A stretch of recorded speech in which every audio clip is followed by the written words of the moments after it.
Pay close attention. What you're about to see is Bible prophecy being fulfilled.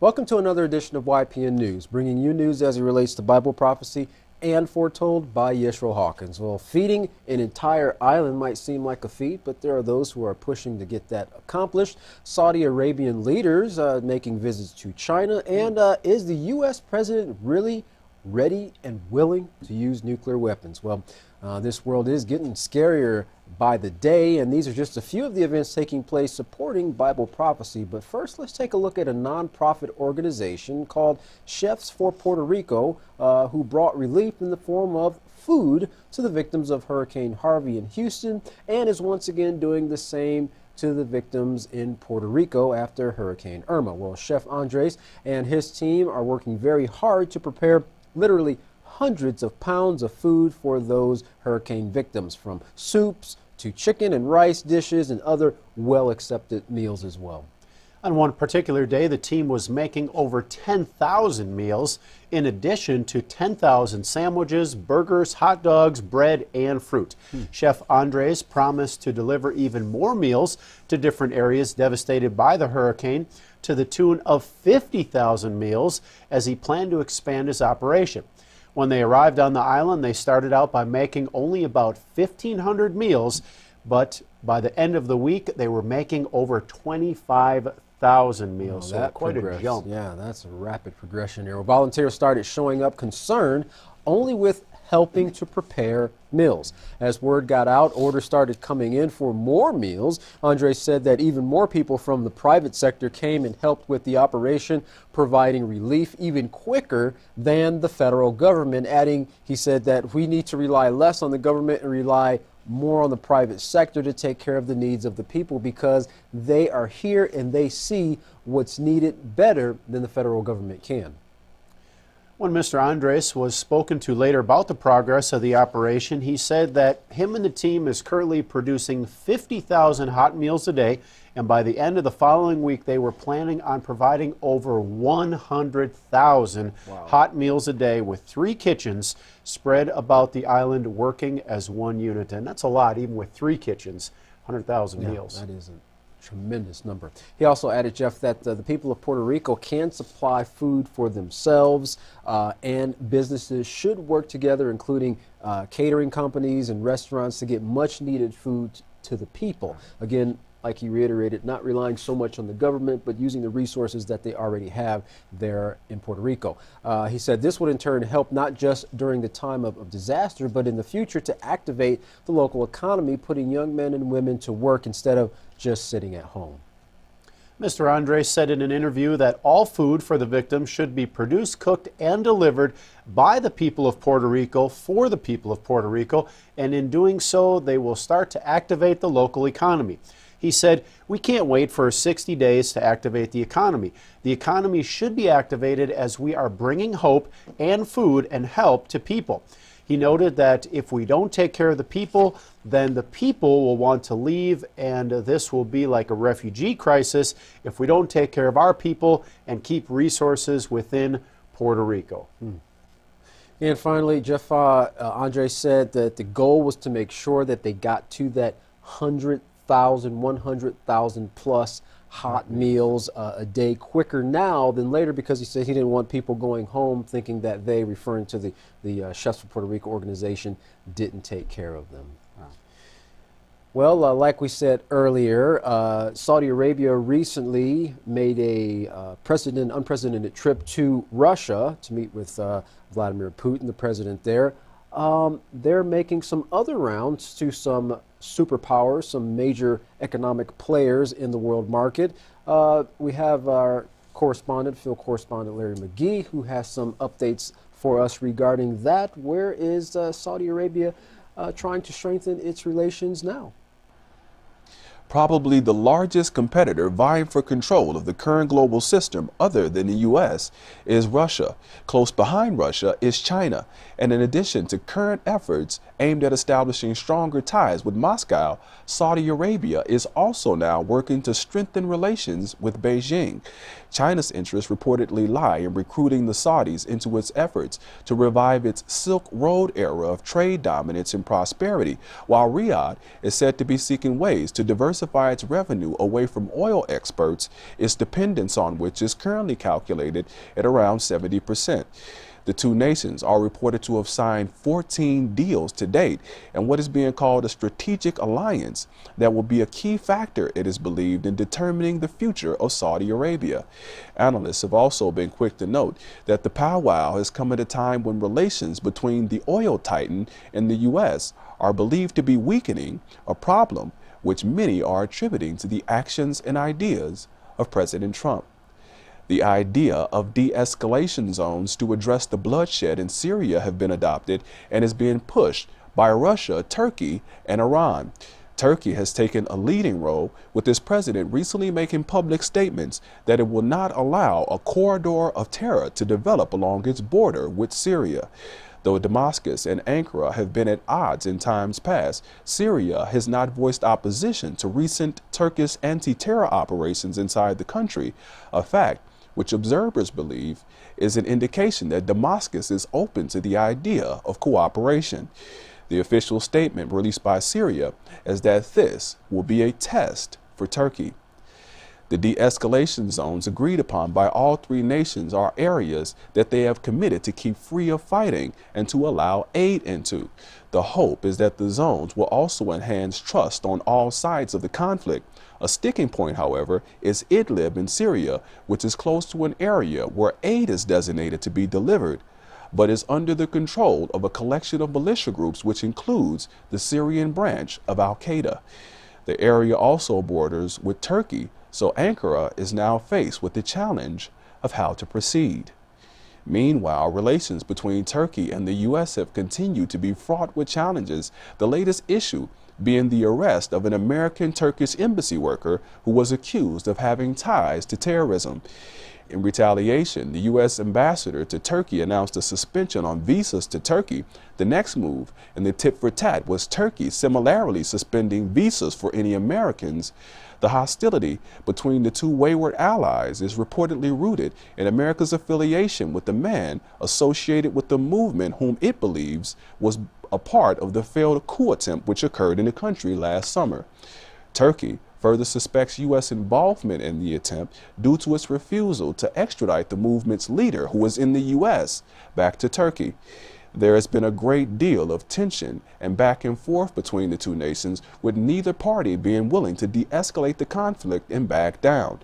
The largest concern for observers is that amid all the hostility and both sides seeking to strike back, no thought is being given to the thousands of people who are being affected. For YPN News, I'm Larry McGee. Katan Jeff, back to you. Katan, going back to Larry's first article, it's interesting that Saudi Arabia now wants to make connections with Russia, now China. It seems like the sides, the alliances are starting to form. Yeah, and that's two countries that the United States has had a few run-ins with in the past, so we'll see how that plays out. Well, Turkey is taking a more direct involvement in the Syrian war as it launches what it called a serious military operation along its border with Syria. During the talks in Astana this past May, Russia, Iran, and Turkey set aside their differences and signed a deal which established 4 de-escalation zones throughout Syria. Now, the largest zone being the entire province of Idlib. The others are on the outskirts of the capital Damascus, Daraa on the border with Jordan, and northern parts of Homs. While not involved in the fighting themselves, Turkey is providing logistical and intelligence support to the Free Syrian Army, who moved into the northwestern province of Idlib this past week. Their goal is to measure security in the region, which has suffered from some of the most violent conflicts during the Syrian civil war. The enemy controlling much of the area is known as Fatah al-Sham, an alliance of factions linked to al-Qaeda fighters. In a news briefing, Turkish President Erdogan gave details about the mission. He told reporters, "We have opened up a space in our region with Operation Euphrates Shield. And now we are making efforts to take a step forward by maintaining security in Idlib. There is a serious operation in Idlib, and it will continue because we have our brothers there who came to Idlib fleeing violence in Aleppo." The president continued with notable concern, "We can't tell them whatever happens, happens. You can either die or survive. Well, we have to extend our hand to our brothers. Now, this step has been taken and it's underway." The opposition has thousands of fighters and is vowing to fight to the death. So, of course, the new campaign is causing concern for civilians living in Idlib. The Turkish army plans to operate within the city, while the Russian army will be just outside the province. Now, it is uncertain just how long it will take to secure the area or at what cost to humanity. While Russia's relationship with Turkey has improved, it seems to be continuing on a downward spiral with the United States. Now, Russians are demanding their rights of ownership be respected by the United States. During a recent phone call between Foreign Minister Sergei Lavrov and Secretary of State Rex Tillerson, the topic of Russia's diplomatic property came up. The foreign minister told Secretary Tillerson that the U.S. had illegally seized the properties owned by Russia after the Russian consulate in San Francisco was closed down. President Obama indeed did order the seizure of 2 diplomatic compounds back in December of 2016. 35 Russian diplomats were also expelled. All of this was in response to Russia's alleged interference in the 2016 U.S. presidential election. Now, Lavrov is demanding the properties be returned or consequences will follow. Amid the discussion, the two talked about the Syrian and Korean situations. Russia feels the use of dialogue is necessary to resolve tensions in both countries. In ending the conversation, both supported the need to continue consulting the other regarding their own tensions and diplomatic shutdowns to work it out. However, shortly after the conversation, a statement was issued by the Russian Foreign Ministry which said Russia reserves the right to undertake legal action and retaliatory measures. Those are like fighting words. Well, concerns over how the U.S. is handling foreign affairs continues to grow as the situation between President Trump and Kim Jong-un only gets hotter, not to mention how President Trump's cabinet views him. MSNBC's Morning Joe program brought out how, before his election, a foreign policy expert tried to advise Donald Trump on international affairs, but 3 times during the 1-hour meeting, it was said that Trump asked, if we have them, of course he was referring to nuclear weapons, if we have them, why can't we use them? That was reported in August of 2016, almost like not understanding just how powerful a nuclear weapon is. Right. Recently, YPN shared news how President Trump and Secretary of State Rex Tillerson seems to be at odds, and in the wake of Tillerson calling the president a moron, it would leave everyone wondering why. But new light has been shed on events which occurred not too long before the secretary made those comments. Prior to Tillerson's name-calling incident, President Trump had a meeting with his national security team that rattled some of his top officials. In the meeting, the president called for a huge increase in nuclear weapons. The officials present at the July 20th meeting shared with NBC News the president expressed the desire to expand the U.S. nuclear arsenal about 10 times greater than it is right now. Currently, the U.S. has 4,000 warheads, 4,000 nuclear warheads. And at the height of the nuclear arms race back in the 60s, the government had around 32,000 nuclear warheads. Now, as was mentioned before, not as powerful as what we have now, but still a great number nonetheless. Well, if Trump's suggestions were followed, it would not only go against decades of nuclear doctrine, but also violate a number of nuclear arms control treaties. But the United States is not planning to change the size of its nuclear weapons arsenal at this point. Since his candidacy, Trump has not consistently stated his position on nuclear weapons, sometimes inferring he was against the spread of such weapons, and then at other times seeming to be okay with Well, shortly after his inauguration, Mr. Trump tweeted, "The United States must greatly strengthen and expand its nuclear capability until such time as the world comes to its sense regarding nukes."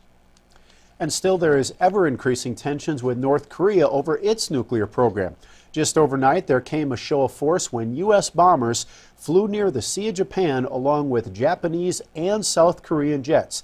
Now, President Trump plans to meet with his national security team again this week to discuss the crisis, while Defense Secretary Mattis has been stressing the use of diplomacy, also warns all options are on the table and at the president's disposal. Wow. Well, all options might be on the table, but only one will bring about peace, the peaceful solution. The others, which are fueled by retaliation, hatred, and fear, will only bring about the near destruction of all life on the face of this earth. Although our world leaders might be ready to push the buttons to release the nuclear wars, the only buttons you should push are the ones that will get you in contact with the House of Yahweh and Yeshua Hawkins. We'll do so today so you can find your protection from this prophesied nuclear destruction. And when you do, don't forget to request your free copy of the Prophetic Word magazine and monthly newsletter. Here's how. To contact the House of Yahweh, you can write them at the House of Yahweh, P.O. Box 2498, Abilene, Texas 79604. You can also call them at 1-800-613-9494 or visit them on any of their websites by going to www.yahweh.com, www.yisroelhawkins.com, or www.yahwehsbranch.com. You can also visit our website by going to www.ypnnews.com. You can also email the House of Yahweh at info@yahweh.com. And all other calls outside the United States, please call the number on your screen. And of course, don't forget the free online study programs to the Holy Scriptures, the Yisrael Says and the Ask Yisrael programs. You can find them by going to www.yisraelsays.com and www.askyisrael.com. Well, don't go anywhere. Up next, the only man who's pushing for the option of peace, Yeshua Hawkins. From all of us here at YPN News, I'm Jeffrey Heimerman. And I'm Katan Alexander. Thanks for watching.